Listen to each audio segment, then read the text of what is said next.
नमस्कार, आज आपण खिचडी भात बनवत आहे. झटपट असा पटकन होणारा खिचडी भात कुकरमध्ये. त्याच्यासाठी एक मी बाउल घेतला आहे. मसूर डाळ घेतली, तूर डाळ घेतली, मूग डाळ घेतली, तांदूळ घेतले. हे स्वच्छ धुवून घेतले.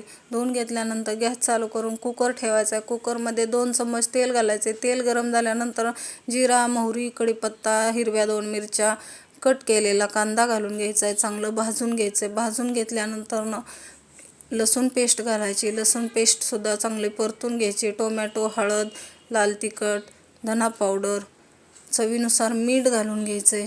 चवीनुसार मीठ घातल्यानंतर आपण जे मसूर डाळ, तूर डाळ, मूग डाळ, तांदूळ धुवून घेतलेलं स्वच्छ ते घालून घ्यायचे. ते घातल्यानंतर गरम पाणी घालायचे.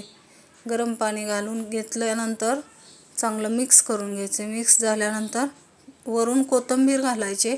कोथिंबीर घातल्यानंतर कुकरचं झाकण लावून घ्यायचे. 2 शिट्ट्या करून घ्यायच्यात. आता कुकरची वाफ निघाली की झाकण काढून घ्यायचे. वरून कोथिंबीर घालायची.